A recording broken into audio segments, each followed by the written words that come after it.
고기가 그토록 많은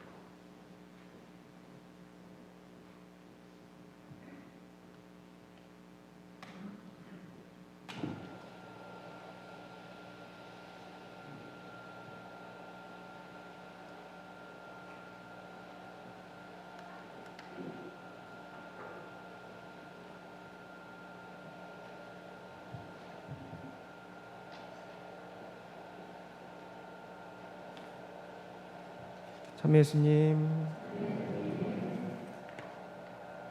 여기 앞에 한번 6글자 한번 읽어보실래요? 시작. 7년 여정하다. 잘 하고 계세요?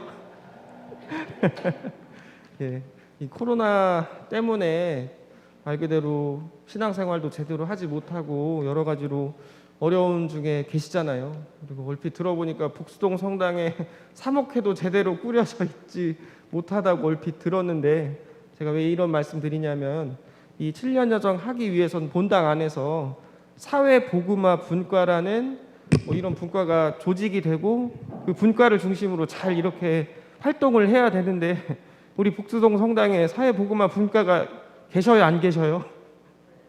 예, 아무튼 그래서 그와 관련된 이야기를 조금 나눌 예정입니다. 왜냐하면 지금 당장 바로 시작했으면 좋겠지만 안 되는 상황도 있잖아요. 그렇기 때문에 그와 관련해서 이 찬미받으소서 7년 여정이라고, 이게 비단 대전교구에서만 하는 게 아니라 전 세계 보편교회, 교황청에서 시작하자 해가지고 모든 교회가 시작을 하게 되었고요. 이게 올해 시작한 게 아니라요, 이미 작년 2021년에 시작을 했는데 많은 신자분들이 잘 모르시는 경우도 있고, 그와 관련해 가지고 이 책 보신 분들, 신자분들 계신가요? 이게 찬미받으소서라는 교황님의 회칙, 거의 성경에 준하는 권위 있는 가르침이라는 이런 책도 있는데, 많은 신자분들이 이거 보신 분들은 그나마 계신데 읽어보신 분들도 굉장히 좀 드물고, 이게 솔직히 쉽지는 않은 책이거든요. 그럼에도 불구하고 여기서 왜 이 여정을 가야 되는지에 대해서 강조를 하고 있는데, 그동안 코로나 때문에 더 이 부분에 대해서 잘 하지 못했고, 이게 특정 개인의 노력만으로는 이제 파국으로 치닫는 이 위기가 결코 극복해내기가 어렵기 때문에 교회에서는 2020년 이후에 가장 중요한 사명이라고 이 부분을 인지하고 이 위기에 대해서 교회적인 우리의 그 목소리로 함께 동참하자라는 건데요. 이와 관련해 가지고 1.5도라는 이 그 단어가 굉장히 중요하거든요. 1.5도가 뭘 의미하는 단어인지 아시겠어요? 맞아요. 지구의 평균 기온이 1.5도 이상 넘어가게 되면 지구가 어떻게 된다고요?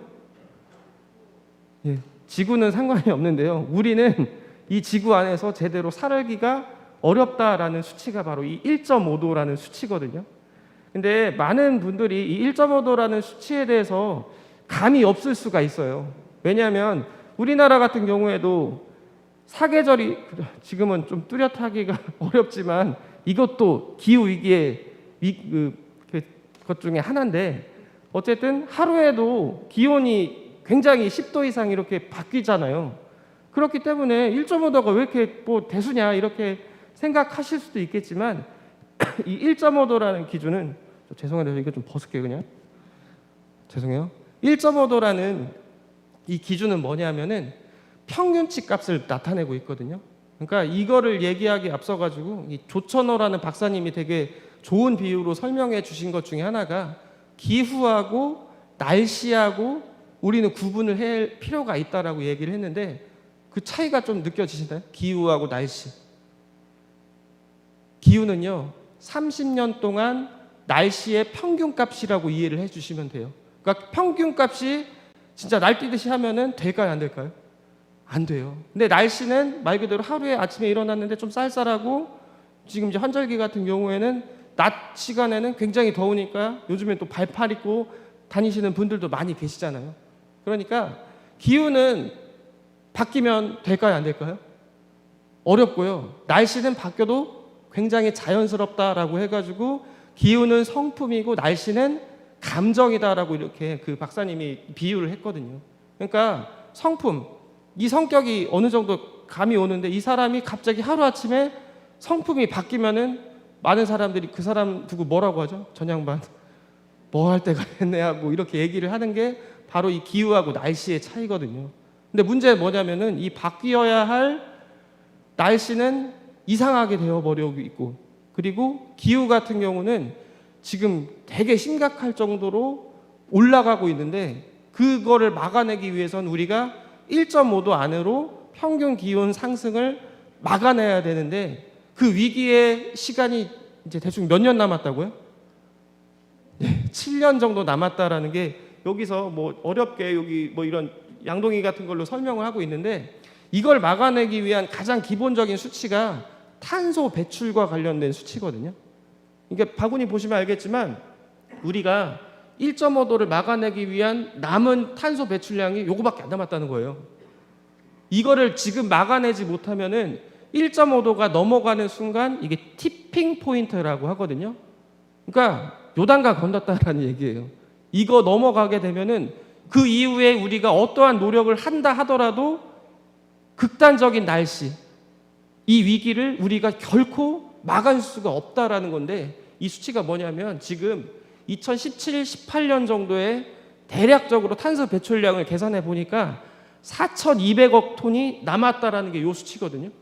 근데 매년 전 세계적으로 배출하는 탄소 배출량이 420억 톤 정도 돼요.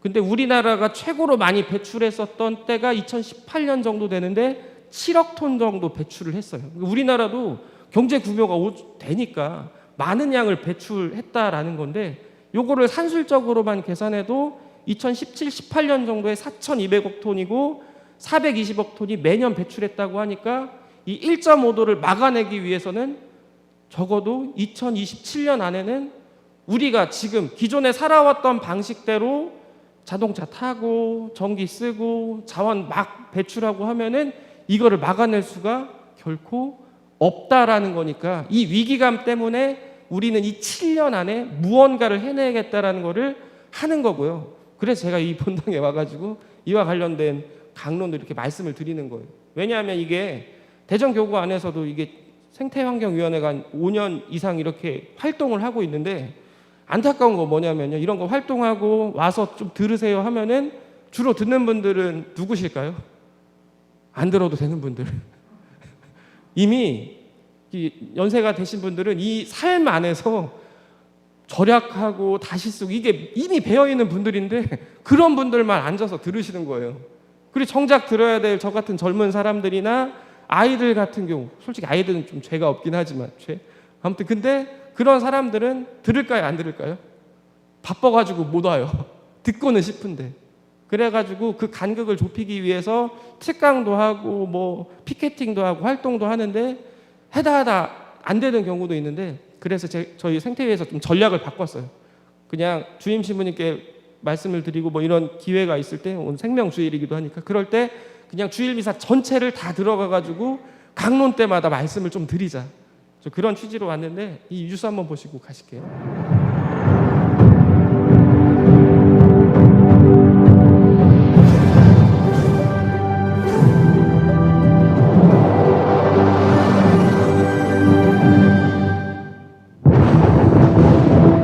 안정의 시대는 끝났다.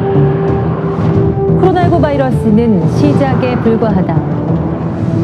세계 기상 전문가들과 과학자들이 기후변화가 팬데믹보다 더 큰 재앙을 몰고 올 것이라 강조하면서 인류가 대응할 수 있는 시간은 2030년, 앞으로 9년이 채 남지 않았다고 경고했는데요. 그리고 올해 2021년이 파국을 막을 결정적인 해이자 마지막 기회라고 전합니다. UN 세계기상기구는 보고서를 통해서 지난해 지구평균 온도가 관측 이래 가장 높았다고 밝혔는데요. 코로나19 팬데믹 영향으로 산업을 비롯한 경제활동이 급감했음에도 지구온난화는 더 빠르게 진행됐다고 전했죠. 특히 그린란드의 얼음이 40년 위성 관측 이래 최대 수준으로 사라지면서 지구 평균 해수면이 가파르게 상승했습니다. 이처럼 급격히 진행된 기후변화로 지난해 지구 평균 온도가 산업혁명 이전보다 섭씨 1.2도 상승했는데 이는 최악의 기후 위기를 막기 위해서 파리 협약이 목표로 하는 섭씨 1.5도와 불과 0.3도밖에 차이 나지 않습니다.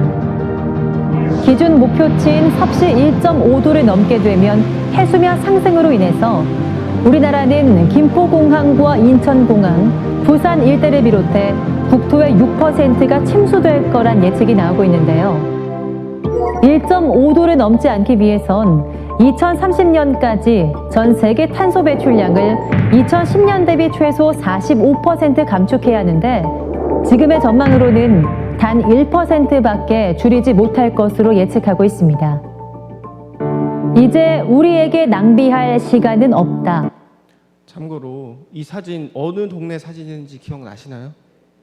가까운 이 옆 동네 정림동 2020년 7월 30일 날 비가 엄청나게 많이 왔는데 갑천에 한계치가 넘어섰기 때문에 아파트까지 침수됐는데 저 출신이 관저 이동 출신이거든요. 이 동네에서 오래 살아가지고 비가 이 정도로 많이 온 적이 없었거든요. 뭐 오래 살진 않았지만 근데 이게 1.5도가 아직 안 넘었는데도 1.2도, 1.01도 정도 뭐 수치는 좀 다를 수 있는데 이 상황 안에서 지금 벌어지고 있는 현상이거든요. 참 2020년에 장마가 며칠 동안 지속되었는지 기억나시나요? 50일이 넘었어요. 50일이.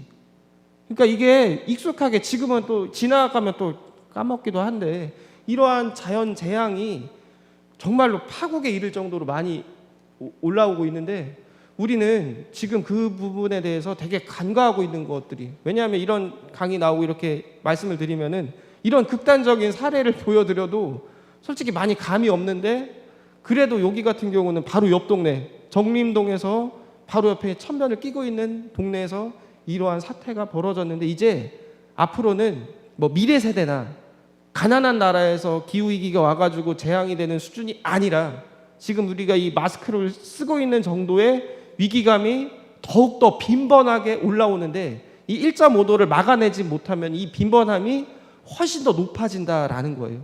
왜냐하면 이 전 세계적으로 예를 들어서 미국의 어디지? 네, 텍사스에서 한파가 이번에 들어 닥쳐가지고 얼어가지고 모든 시설이 마비가 됐거든요. 그때 뭐 기사 같은 거 찾아보시면 한 가정당 전기 요금이 1,000만 원이 넘었다.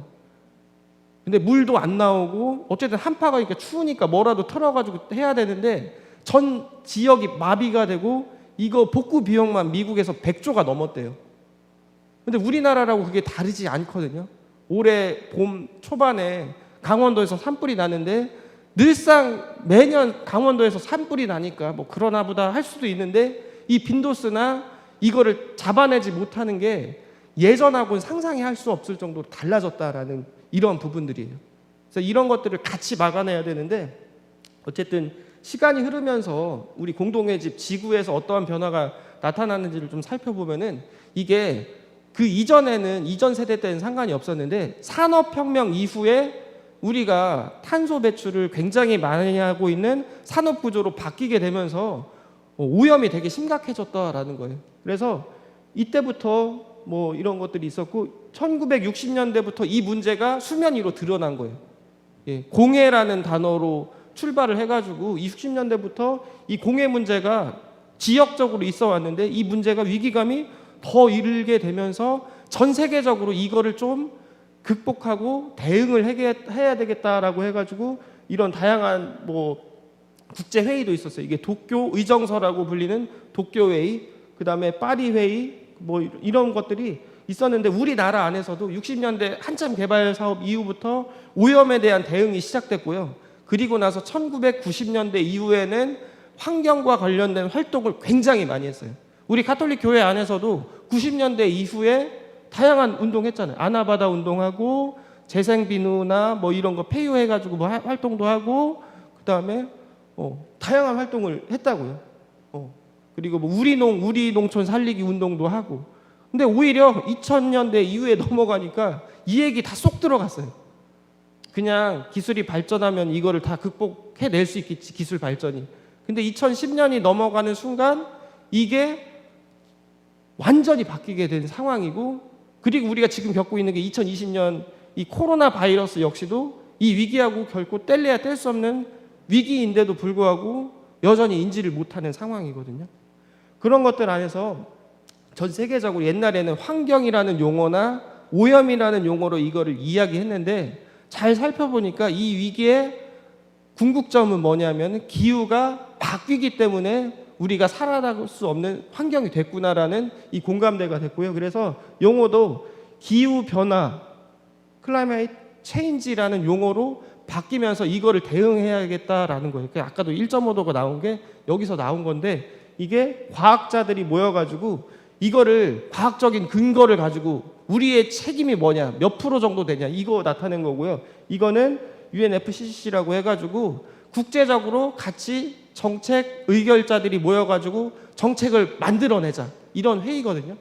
그래서 이런 한 10년에서 5년 사이에서 이 보고서를 작성을 하는데 가장 최근 보고서가 지금 6차 보고서라고 올해 마감이 될 보고서인데 여기 보고서 보면 여기 옆에 보시면 나오잖아요. 우리 인간이 로 인한 활동으로 이게 지구가 이렇게 망가졌다라는 게 더욱 명백하다라는 증거거든요. 그러니까 일부 반대론자들은 지구가 자연스럽게 온도가 높아졌다가 내려졌다 하는 건데 이거는 과학적인 분석을 해보니까 인간이 했다라는 게 명백하게 드러난 거고요. 이런 식으로 산업혁명 이후에 평균 기온이 이렇게 급격도로 올라갔다라는 거예요. 단 150년, 200년 사이에. 근데 이거를 지금과 같은 수준으로 하면은 요거거든요. 파국을 막아낼 수가 없다라는 거고요. 2020년, 21년부터 차근차근 준비해서 하면은 그나마 요 정도로 막을 수 있는 거예요. 요 정도 수준.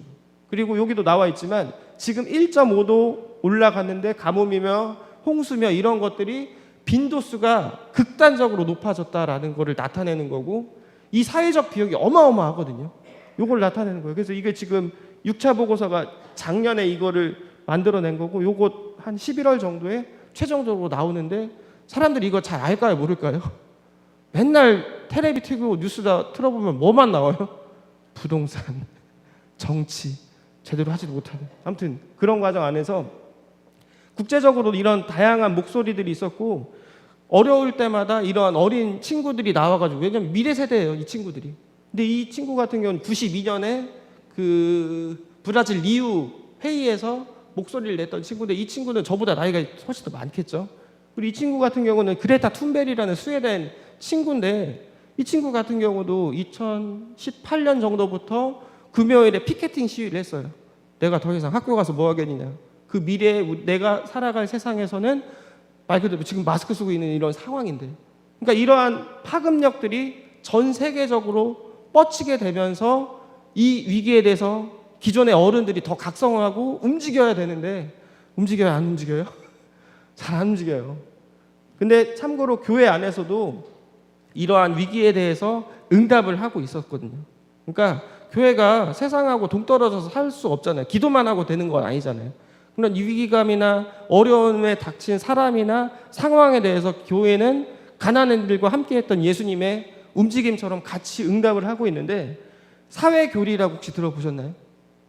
성경 공부나 사회교리나 이런 것들이 요소마다 있는데 단순히 세상에 대해서 더 이상 이 어려움에 대해서 입만 닫을 수가 없다라고 해가지고 산업혁명 이후부터 이 사회에 대해서 문제가 있는 영역에 대해서 성경과 교회의 가르침 안에서 공식적인 언급을 한 게 이런 가르침들이고 이것도 그 맥락 안에 포함되는 것들이거든요. 그래서 1800년대 이후에 산업혁명이 되게 많이 발생하니까 다들 사람들 공장 안에 일 시키려고 하고 있잖아요. 근데 애들이며 뭐며 하루 종일 거의 기계 부품처럼 일 시키고 있는 거예요. 그리고 이때 당시에 또 그 자본주의가 한참 태동하게 되고 이념 문제가 갈등하게 되면서 이와 관련된 첫 번째 사회교리 회칙이 바로 새로운 사태, 노동혁명이란 이 회칙을 1891년에 레오 13세 교황님이 처음으로 반포를 하시고 그 이후에 주요 이슈마다 교회가 언급을 한 거예요. 그러니까 1900년대 초반에는 1, 2차 세계대전이 있었잖아요. 그러니까 평화와 관련된 언급도 교회가 수차례 했고 핵 개발하면 안 된다. 그 언급도 하고. 근데 2000년대가 넘어서게 되면서 문제의 양상이 조금 더 다른 방향으로 바뀌거든요. 우리나라는 97년 IMF도 있었지만 2008년에는 우리나라뿐만 아니라 전 세계적으로 금융위기가 왔잖아요.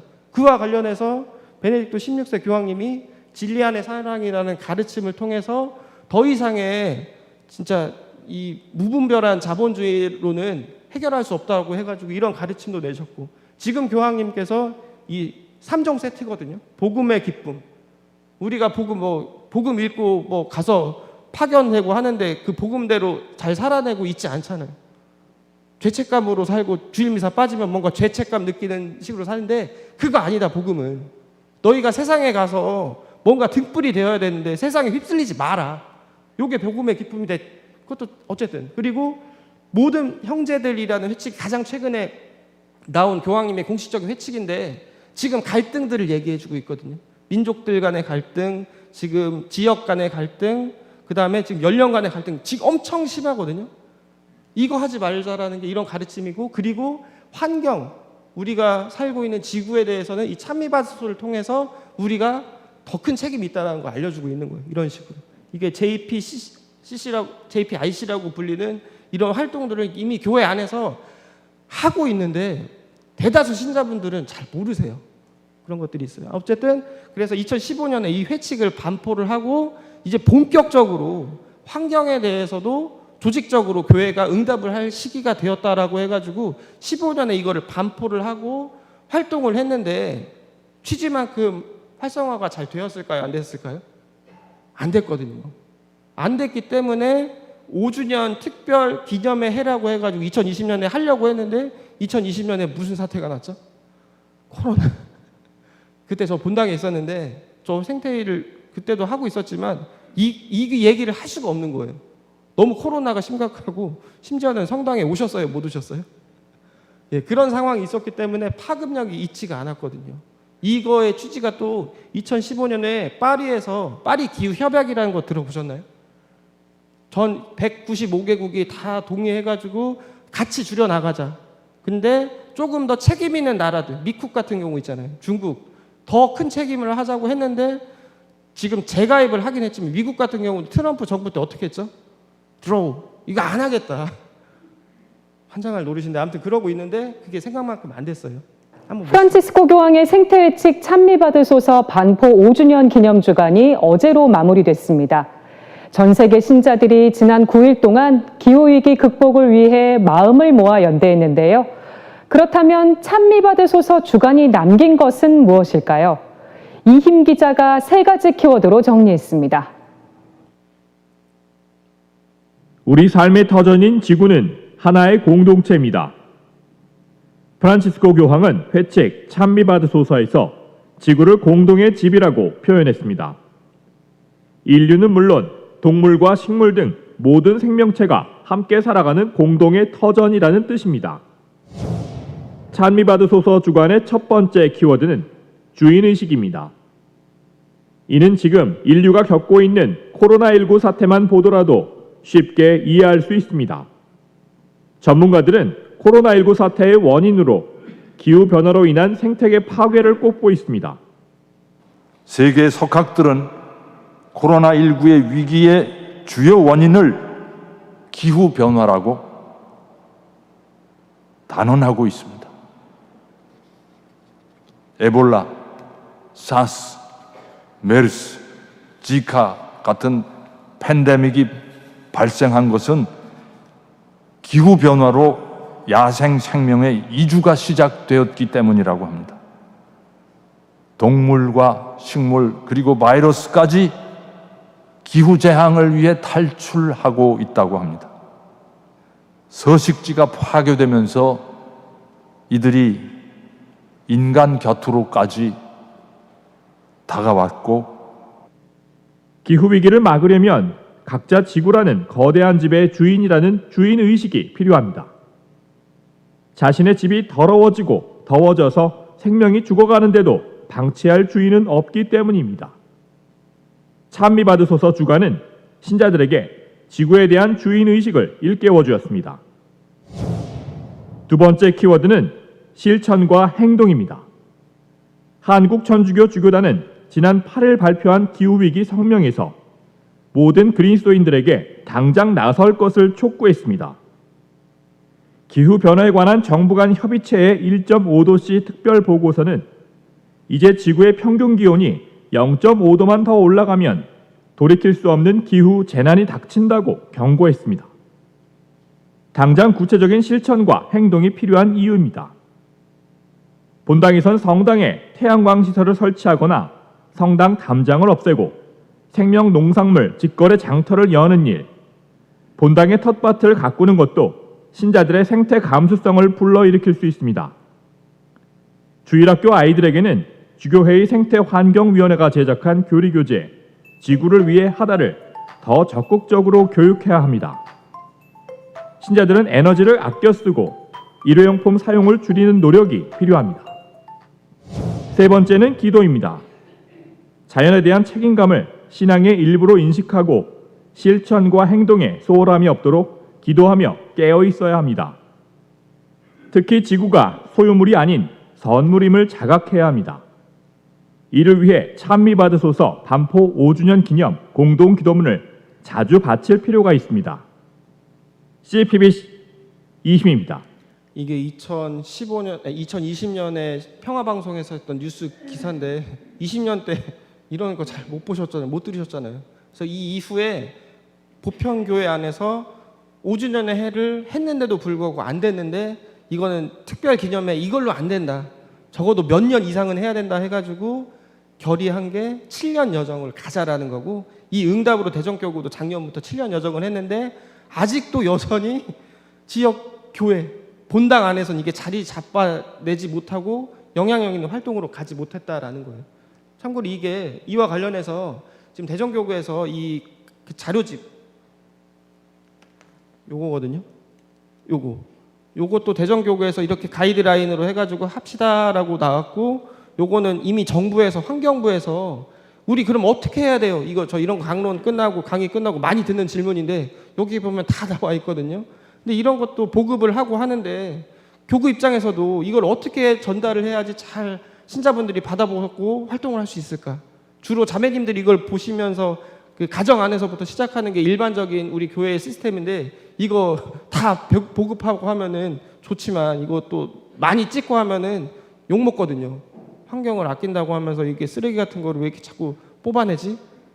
그런 딜레마에 빠져 있는데 그래서 어쨌든 이 밑에 이거 이렇게 세 세트 세 권에 10,000원입니다 이렇게 팔고 있거든요. 그래서 한번 찾아보시면은 더 선명하게 우리가 어떻게 해야 되는지를 알 수 있는 거고요. 이 여정에서 가장 중요한 목적과 목표를 좀 구분해야 될 필요가 있을 것 같아요. 목표, 목적 좀 비슷한 용어이긴 한데 목적은 이 두 단어로 요약할 수 있거든요. 생태적 회개와 생태적 감수성을 회복하자. 근데 이미 이거는 창조 질선 안에서 많은 나이 드신 분들은 이미 그 감수성이 계실까요? 안 계실까요? 넘쳐나세요. 이분들은 이미 아껴 쓰는 게 몸에 배어 있어가지고 젊은 자식들이 막 버리라고 하지 않아요? 근데도 불구하고 이분들이 계신데 젊은 세대로 갈수록 이 감수성이 없어요. 등산 같은 거 하자고 하면 젊은 사람들은 땀난다고 싫어하거든요. 그러니까 이런 감수성부터 지금 5월이면은 뭘 심어야 되고 이거 전혀 없다고요. 이런 것들을 회복해야 되는데 늘 아파트 안에서만 살고 있고 늘 에어컨 나오는 자동차로만 이동하기 때문에 이 감수성이 전혀 없다고요. 이거를 회복해야 되는 게 밑바탕에 있지만 우리 이 7년 여정의 가장 궁극적인 목표는 뭐냐면은 이거예요. 에너지 전환을 해야지 4,200억 톤이며 이거를 줄여나갈 수가 있는데 그래서 그 주보 사이에 껴있는 불이 햇빛 발전이 그런 거 하라고 만든 거거든요. 그래서 이거를 좀 구분하면서 설명을 드리자면은 이 자료집 대전교구의 가이드라인은 3가지 방법론으로 구성되어 있어요. 공부, 실천, 연대. 그러니까 지금 공부하고 계신 거예요. 지금 이 의식 개선을 위한 공부의 작업을 하고 있는데 지금 이렇게 제가 매번 대전교구에 140개가 넘는 본당에 다 와가지고 매번 이렇게 할 수가 없잖아요. 그렇기 때문에 혹시 휴대폰 있으세요? 휴대폰 한번 꺼내보실래요? 휴대폰 꺼내셔가지고 대전교구 생태환경위원회라고 치시면은 이와 관련된 영상물 강의 자료를 다 올려놨어요. 주제에 맞춰가지고. 그래가지고 대전교구에서 5개의 주제로 나눴거든요. 기후위기, 그 다음에 그 탄소 제로, 그다음에 뭐 자원 재활용, 생명 다양성, 마지막으로 건강한 먹거리, 이렇게 5개의 카테고리로 나와 있으니까 여기 구독 좀 눌러주시고 하면서 이걸 좀 수시로 보시면 좋고, 이 안에는 뭐 다양한 그 시민사회하고 활동하는 것도 생중계로 이렇게 보여드리고 있거든요. 그래서 너무 분야가 다양하기 때문에 그 정도로 보시면 되고, 그 다음에 생활의 개선, 이미 일상 안에서 우리 자매님들이 가정 안에서 되게 잘 해주시고 계시거든요. 그래서 이거는 특별히 강조할 게 없지만 이 부분 한번 보시면. 근데 어렵지 않으세요? 한번 일상이 되면은 되게 괜찮거든요. 근데 제 고민은 그거예요. 사실 너무 어렵거든요. 여전히 쓰레기는 많이 만들고. 네네. 네. 자, 이게 좀 일단은 노력하는 모습 너무 아름답고요. 네. 감사하고. 근데 그 영국 같은 경우에서는 이제 이런 그 연구가 나왔어요. 개인이 탄소를 줄이려면 할 수 있는 게 뭐냐. 근데 여기 리스트에서 혹시 원래 생각하시던 것들이 좀 있나 한번 봐보세요. 한번. 자동차는 원래 좀 자동차 있어야 되는 것 같고 뭐 비행기도 뭐 대중교통이나 이런 전기차로 바꿀 수 있어요. 여기서 그 뭐랄까 쓰레기 제로 웨이스트 이런 건 없죠. 네. 네, 전기차라든지 태양광이라든지 에너지를 바꾸는 게 훨씬 더 돼 있는데, 우리나라 환경부에서 지금 1인당 1톤 줄이기 운동하거든요. 근데 그 보면은 한 40가지를 하라고 그래요, 매일같이. 좀 어렵거든요, 그게.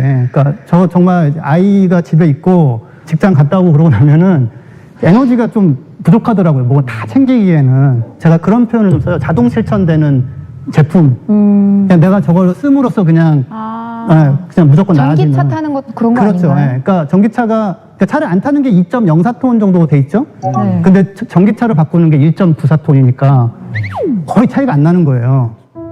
We are hurtling toward the 그리고 쓰레기 재활용이 모두가 사랑하는 즉석밥. 맛있게 먹고 깨끗이 닦아서 분리수거를 해봤자 사실 아무 소용 없습니다. 어차피 재활용이 안 되거든요.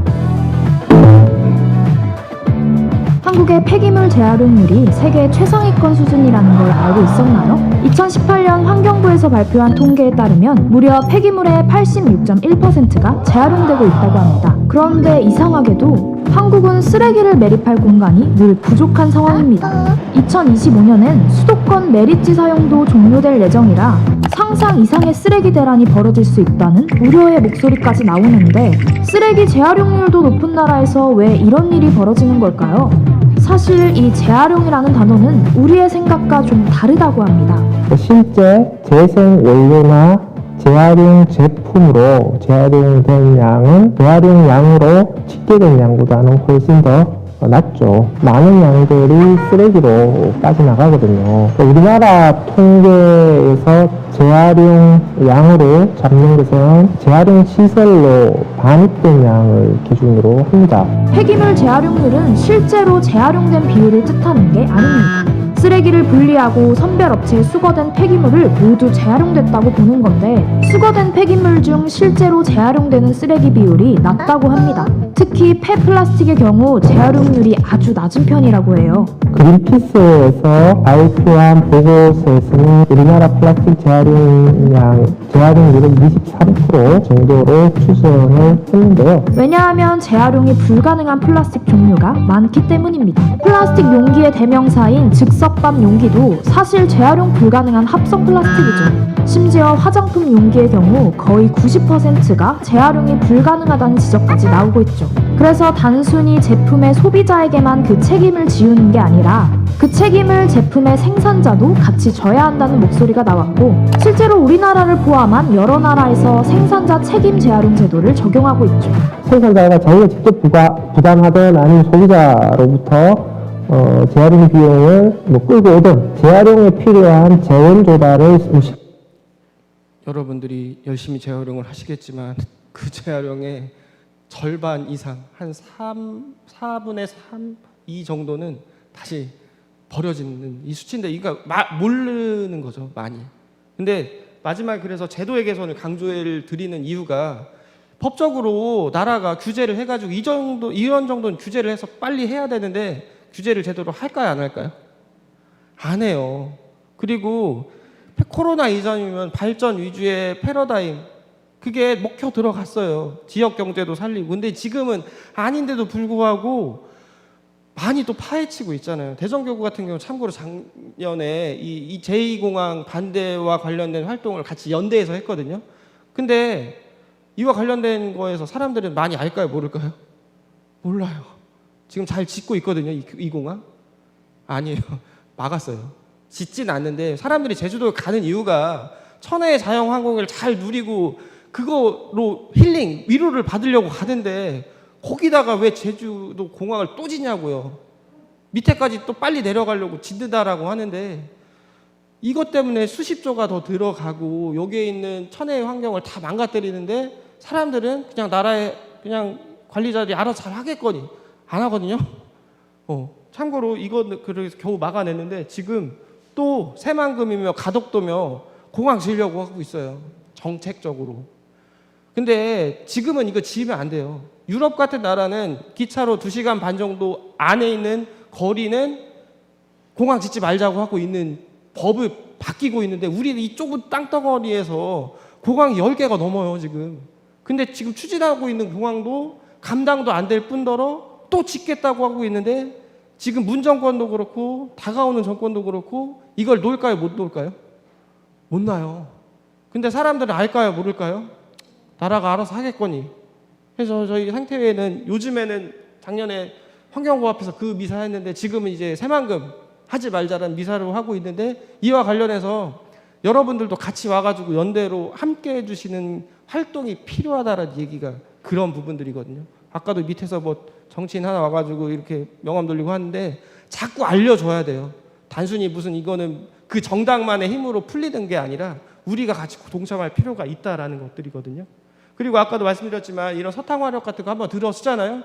우리가 1년 내내 해봤자 이거 하나 딱 들어서는 순간 게임 끝. 근데 지금 우리나라에서는 이 전력 수급 더 하기 위해 했다고 이거 막 짓고 있어 여전히. 지금 정권 바뀌는 차기 정부에서는 이제 출범이겠다. 거기는 이제 핵발전도 그동안 안 했는데 하자. 근데 교회 공식 가르치면 핵발전 하지 말자고 나와 있는데도 불구하고 사람들은 몰라요. 그래서 이와 관련된 제도의 개선을 위한 여러분들의 참여, 그러니까 느슨한 연대라는 건 이런 거 뭐 이렇게 함께 뭐 투표해 주세요 하면은 잘 해주시고, 그리고 이런 거 활동 같은 거 하면은 나 저런 데 가는 거 아니야 이게 아니라 가서 같이 들어줘야 돼요. 이게 더 확실한데 이거는 사람들 안 하고 그냥 분리수거 차원으로만 우리가 이 여정을 함께 해도 되겠거니 그게 아니라는 것들이거든요.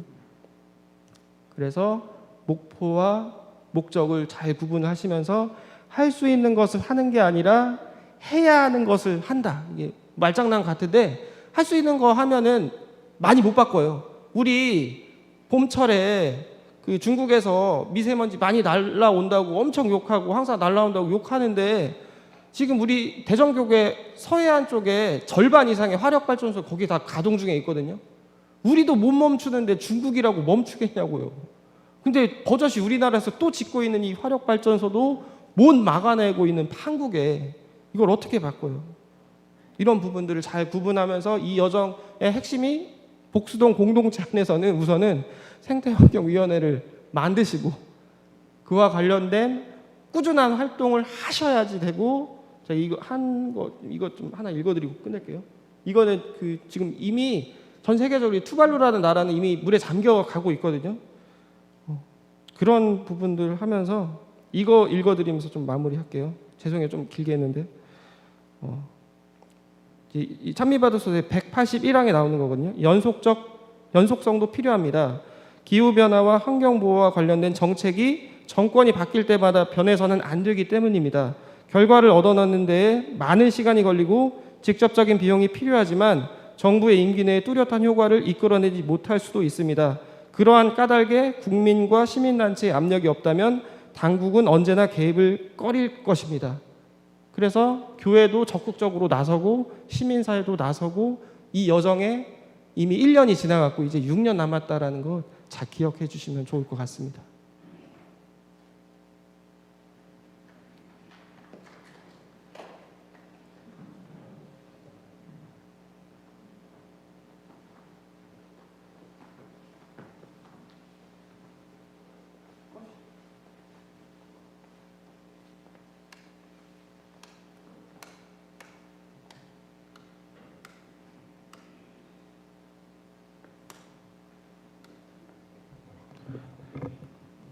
신앙 고백 바치도록 하겠습니다.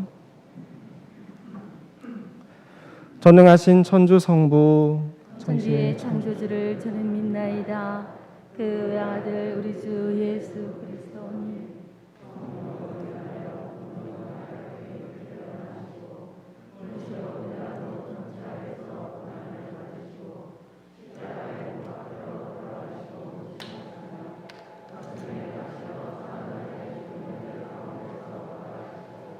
하늘에 올라 전능하신 천주 성부를 편에 앉으시며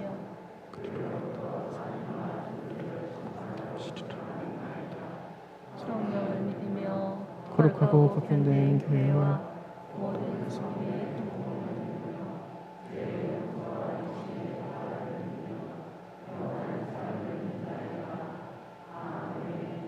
우리 공동체의 지향을 바쳐서 보편 지향기도 바치도록 하겠습니다.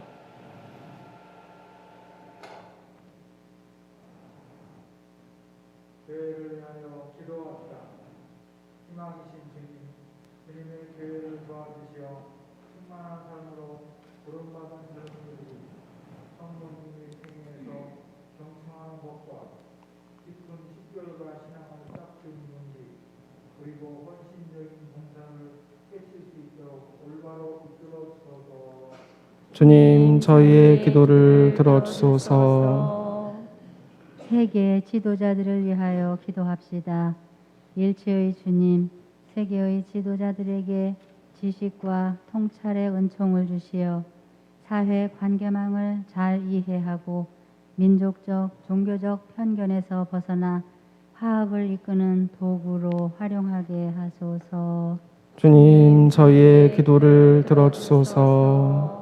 생명소를 위하여 기도합시다. 생명의 주인이신 주님, 이 땅에서 올바른 생명 문화를 만들고자 하시는 이들에게 정복하시고 저희도 생명의 지킴이가 되어 생명을 존중하고 보호하게 하소서. 주님, 저희의 기도를 들어주소서. 교구 공동체를 위하여 기도합시다.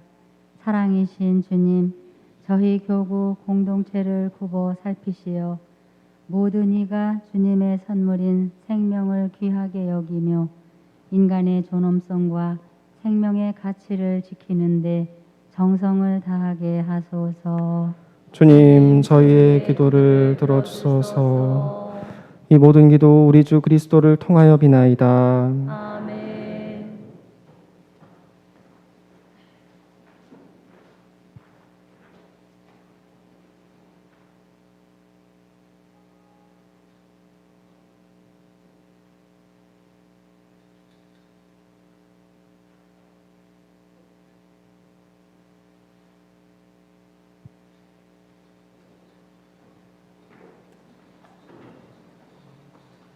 예물준비 성가는 342번 다 같이 하시겠습니다.